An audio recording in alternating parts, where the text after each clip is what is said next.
Today on Between the Lines, how fiction can shed light on the deepest philosophical, psychological, and political realities of our lives with my guest, Gary Grossman. Welcome, I'm Barry Kibrick. Gary has been a past guest on our show with his acclaimed thrillers, but now with his book, Old Earth, he gives us a different kind of story, one that spans centuries, yet has deep significance for us today. I'm a writer today because I was a reader when I was 11 years old, and it was... You do not need to prove your state of happiness to anybody. Most of these speeches were as much as a month in preparation. Characters, the heroes in this book, are seekers of truth in a story that involves a lot of I corruption. don't get a chance to really talk about what's real, and it's the purpose for me.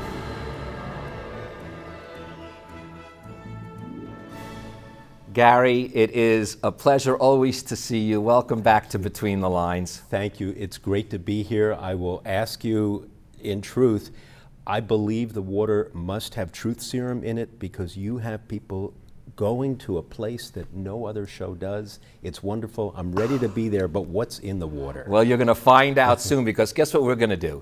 I'm going to surprise you with this. This is a fictional story, but as I introduce it, I said, there is so much philosophy, so much psychology, so much politics, so much science, so much theology, so many underpinnings. I've decided I'm not going to even discuss the thriller aspect of the book or the characters. I'm going to talk about the deep philosophy that's in it, but I am going to give you just a few seconds to give us a moral point of view rather than setting up the book. Terrific. Well, I'll try to do that effectively. Old Earth begins with the discovery that Galileo, scientist Galileo, makes in 1601, outside of the field that we know him for. He's testing his invention of the thermometer, the thermoscope, and he finds in a cave something that will change his life and ultimately becomes the reason that in Old Earth he's brought before the Inquisition. Flash forward to present day, and a group of paleontologists, not in Italy, but in the United States, find the same thing that Galileo had found now centuries later. And it begs the question, if you come upon something that is so earth-shaking, so remarkable that maybe it could change religions as we know it, or bring down society and institutions, or in that regard, rewrite Earth history, it begs that question that, do you have the responsibility to tell that or to keep it a secret? And that's ultimately what I try to look at. Well, and that's what we do see here. But here's where I want to talk about the philosophy from the very beginning, and you just mentioned about it. One thing that you show us here is that past, present, and future, your exact words, it is all one. It is all one. It is all one. And I found, I love just when quotes work so well, and when Shakespeare, who I've never read enough of, works even better. Past is prologue, and that really is the theme of Old Earth, but I think it's the theme of a lot of our lives. It's what we draw on. Well, I want to go then follow that up. That's why I said we don't have to mention the characters or anything, because the first thing, and we'll go back to Galileo, is that the only way this happens is that he could have gone either at this place where he was, he could have made a left turn or a right turn, and which is really how randomness, that's another aspect, also must play into our lives, because that's what separates it from everything else. If he made the right turn, history would have been on a different path. Absolutely right. And I love looking at history as those forks in the road. And you could look at almost any leader's ascension or a notable event. If just something else had happened, would lives be different today? That's focusing on Galileo is remarkable. I had him turn left because he was left-handed. Is it unusual that many of the great scientists in that period were left-handed? I don't know. But Galileo was also left-handed, and he makes this discovery. And it sets the course of what I kind of describe and go through as the real reason that he was brought before the Inquisition. And it's ultimately what points him to the stars. Secrets, though, you talked about that, and in fact, there's an element to secret here where, I'm going to use your words in this one particular case, trust no one, know everything. Put nothing in writing, but read everything into it. So there's an interesting usage of even what a secret is, because it is an ultimate secret, but yet must possess ultimate knowledge, which cannot be kept secret. Right. Ultimately, secrets get out because we're human. And one of the researchers in the book, one of the characters, ultimately says the problem with secret societies is that they're made up of people, and people like to talk. Again, as I said, we're going to talk about the philosophy, the word you use throughout this, because there's, I could say there's a lot of paleontology and geology and geography that goes on here, but the path. The word, the path itself, has so many implications, and the path that all the characters take, forget alone Galileo's at first, their paths, as well as the physical paths, are all interconnected. As my sons say, we're all interconnected, but in a very complex way. So are these paths. And we don't choose those paths. We find ourselves on a path, and again, there are forks in the road at those various paths. But which ones do we take really sometimes have to do with circumstances, sometimes have to do with the moral compass that is leading us somewhere, and sometimes it's just serendipity. And at first, there's serendipity to all of this. There's serendipity to the discovery that Galileo makes, and serendipity to the discovery that the scientists make in Montana. And then thereafter, basically things begin moving at a speed and a momentum as they do in our lives, where there is the decision, do I go on? And do I go on when I learn something? Do I share that information? Is there time to stop? Can I get off this merry-go-round? Well, you say in the book that everything is a test. And I, for some reason, have been feeling that more and more over the last few months or so, that everything really is a test. And how we approach that test, how are we going to think about it? It's going to be a test, as you say, of our knowledge, a test of resolve. We're all being tested at some point or another in our lives, or better yet, let me change it. We're all being tested at every point in our lives. Absolutely every point. And we're tested with information that we get through the media, where we used to have one set of facts. They were the facts. Now it seems there are facts depending upon which radio station you listen to or which television station you listen to.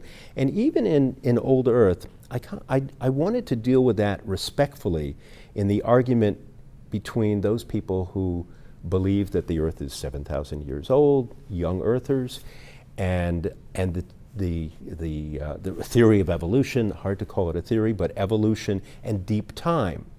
And deep time meaning the Earth is 4.6 million years old. And how can we all exist here in an enlightened society thinking or having both thoughts? What I try to do in the book is to have the scientists take the view of the young Earthers to understand their perspective, because we are all living together. And for them to be effective scientists who come, many of them from a religious background, how do they square their beliefs? And they've been doing that for years. Well, it was the next thing I was going to bring up, so I'm glad you led me right into it. This is perfect, because you use the word the gap. And in particular, you talk about gap theory. Right. And that's, on one level, the way they get around the church and everything else gets around explaining it.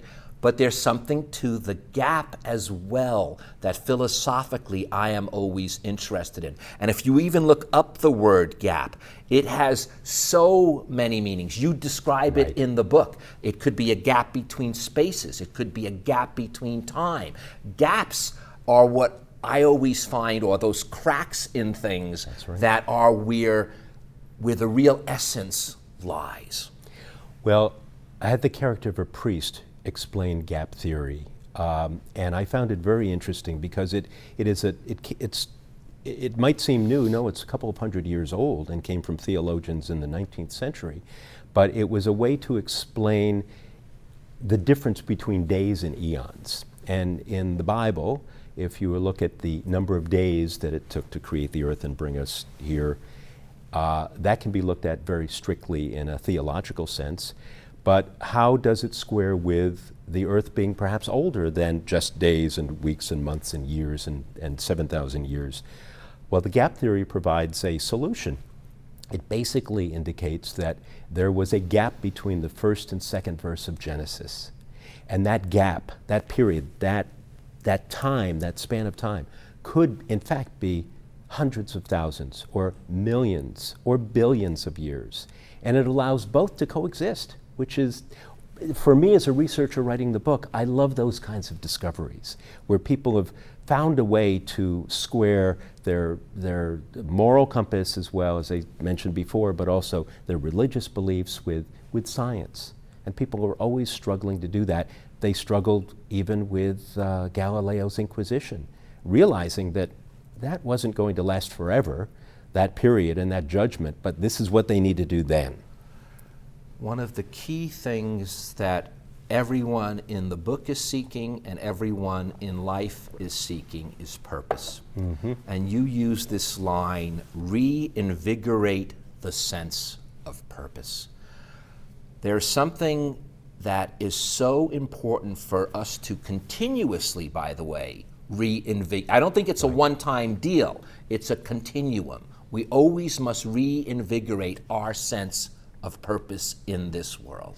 We do it when we're in our teens thinking we have forever. We do it in our 20s when, well, I probably should go to Frank Sinatra's, song that covers the span of decades of life.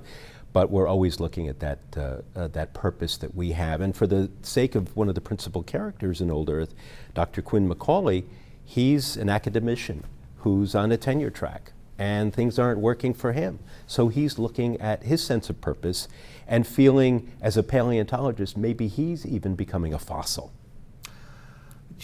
I want to use your words again because I think it follows this perfectly. And you say there is never nothing of concern. I'm sorry. There is never nothing of concern.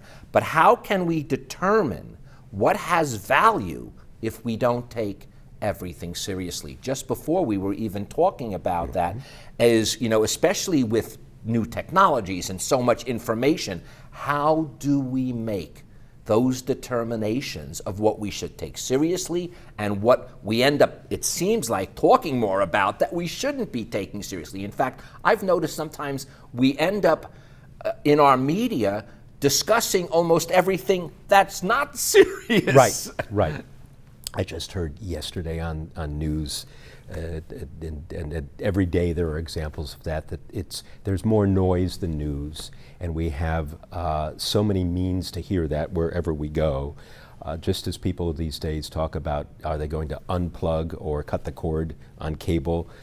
Sometimes we just have to cut the cord with all the noise.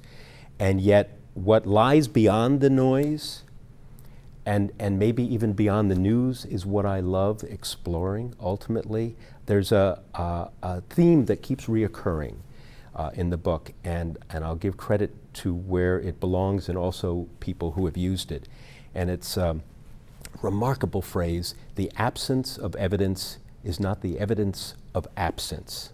I'll say it again: the absence of evidence, the absence of discovering something, doesn't necessarily suggest that it doesn't exist. We haven't found it. The absence of evidence isn't the evidence of absence. Carl Sagan used it in his quest to explore the stars, to find out if there is extraterrestrial life. Just because we haven't found it yet doesn't mean it doesn't exist.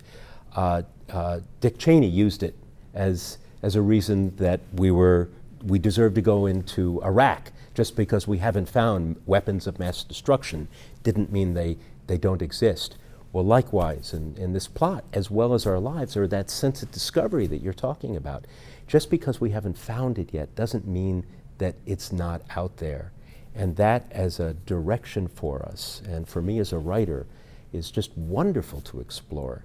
It just opens up possibilities. Well, that's why I get upset. There's something about in the book, and even though Galileo has to go through the Inquisition, and it's the terrible aspect of what the church does, on the most positive side, the fact that, and again, it has to do with evidence of absence, and absence of, without absence doesn't mean there's no evidence, and that is this notion of what might be transcendent. And that is where it all comes about, because people have different notions of what might the transcendent mean, what might it be. You look into this quite a bit in a variety of ways with a variety of point of views. And you can see that for people of faith, it does not negate always. Don't forget, most of the original science really started with the Vatican. They are the ones that, in fact, to this day are some of the best keepers of the science. They have two observatories, one in the southwest here in the United States, another at the Pope's summer home in Italy. For all the horror that was created during the time of the Inquisition, they have great astronomers now. They are opening up, in fact, the character that I have, who is a priest, who the main characters really begin to explore Galileo's side of the story through, is based on a real brother astronomer priest. And again, that's sort of the forks in the road that people will take. Okay, I'm part of the Catholic Church. I know what the Catholic Church did in terms of Galileo, but here's what I can do to help bring religion and society and science together, and they can all coexist. In fact, I think when they don't coexist, we lose a lot, because we miss out on the philosophical aspects of science, and we miss out on what we will call the moral gravitas of theology if we do not utilize them to our best of our ability. And then we have to ask if that question that I raised in the beginning, if you know something or you come upon something that has the risk of altering our knowledge of history as well as where religions may go, who will benefit from it coming out? Who really benefits if you go public with that information? And I found a phrase, it was Latin. I didn't take Latin in school. I wish I had. I would have found this much earlier and at a younger age, but cui bono. It was it means to whose benefit, and it comes from Lucius Cassius, and it simply means somebody who is guilty of something may have something to gain from that, but it also explores other areas and moral questions. If you are at a moral dilemma, to whose benefit is it to bring that information forward? There are those moral forks in the road for everything that it's cui bono, to whose benefit? And Old Earth, principal characters, have a startling decision to make. Well, but I think it's based upon, that decision is based upon these words that you use: what we will never know is greater than what we will ever find. And that has a lot to do with what we decide to disseminate, what we decide to not. How do we weigh that moral ground? Because depending on how you do depends upon how you'll seek it, what your purpose will be, what your hypothesis will be when you decide to go forth with it. It's very crucial in our lives as much as in this story. And we find ourselves not knowing when we'll be faced with that. Again, it's that path that we take, or the path untaken that leads us down another road. What fossils are there yet to discover? What part of life is there yet to discover? Well, it seems, though, from the book itself and what you say, the Earth is always changing, has always changed, will always change. So even if we found something, odds are it's going to change again. Now, I'm talking about millennium or billennium, however you want to look at it, but that is, we live on a living planet. That's what's most unique. It feels solid to us unless we have an earthquake, but it is not solid at all. This stuff is moving in this earth, around this earth, in these oceans, and under these oceans. And if you look, Barry, at Earth's time, and I do it in the book through characters, it's just an eye-opening thing. In terms of 4.6 billion years, in terms of 1 hour on your clock or watch, what happened if you boil all that down to 1 hour in terms of time? At the first 100th of a second, the crust is formed. At about the 2-minute mark, the oldest rocks that we know today, that we could find or might be able to find, are formed. At about 4 minutes into that hour, bacteria begins forming. It's not till about 40 minutes into the hour that the first organisms with a nucleus are formed. 40 minutes in. Insects come around 47, 48 minutes. Dinosaurs, which we consider the oldest things that we could possibly imagine, older than old in prehistoric times, that occurs, if you look at 4.6 million years as an hour, they occur at the 57-minute mark. We come along at 59 minutes, 59 seconds, 0.9. Well, you know what? It proves these words in your book. That is why there is so much to see, but what is important is how we must learn to see it. That is still that, and that might not come until we hit 12 o'clock sharp. Well, we want the clock to keep going. We'll go to a second hour if that's okay. I'll go for 3. But that is it. It's how Absolutely. we're willing to look at it. But we look at us as so supreme that what could have existed before us. And certainly as we look out to the stars at what could exist, we also need to look inward and what could have existed on Earth before. Well, you say, see the expected in the unexpected. And that must be one of the hardest things for us to do. That reminds me of the term counterintuitive, Right. because it's not easy to be in touch with your intuition, but being intuitive is our natural state.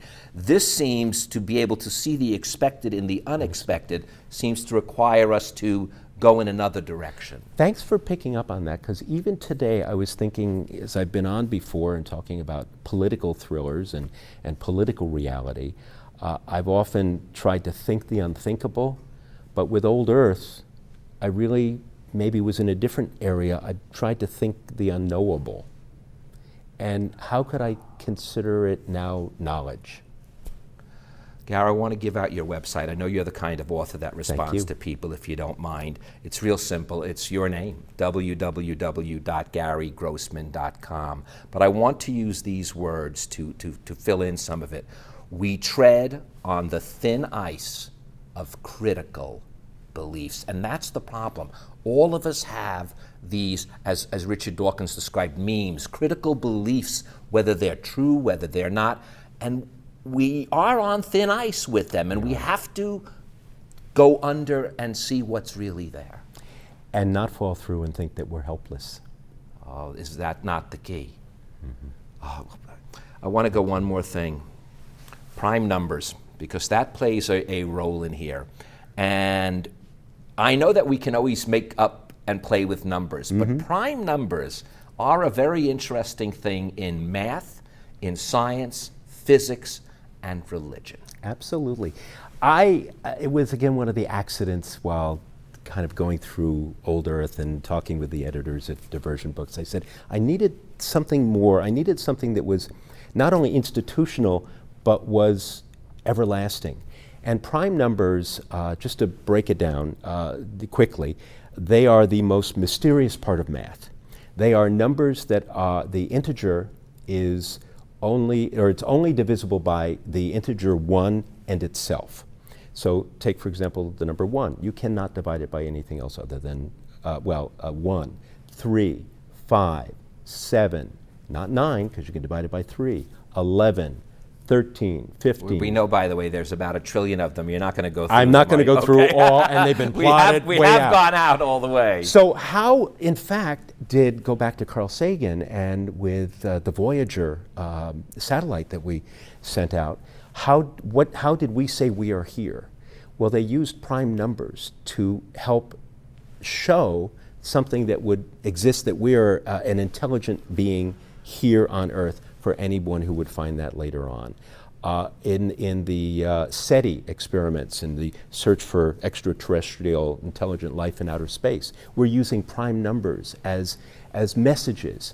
I happened upon prime numbers as if anything could exist, exists now, exists in the universe, and did forever exist as a way to communicate, it would be prime numbers. Well, one number that may be not prime is our time. And it is up, Gary. I want to end with your words. Delve into the unknown, evaluate the possible, and postulate on the impossible. Gary, thank you for delving deeply into the unknown and sharing it with us. Thank you. A pleasure to be here again. Thank you. My pleasure, Gary, and thank you guys for joining us. Now, before Gary leaves, I'd like to leave you with these few more words from Old Earth. Every day science invents new tools and then discovers old stuff that's been around since the dawn of time. We just didn't have the means to see it. Forwards and backwards, it doesn't matter which direction we look, there's always the unknown. I'm Barry Kibrick. Between forwards and backwards, possibly with the right tools and enough time, we just may someday know more of what is still unknown. Thank you, Gary. Thank you again. Wonderful.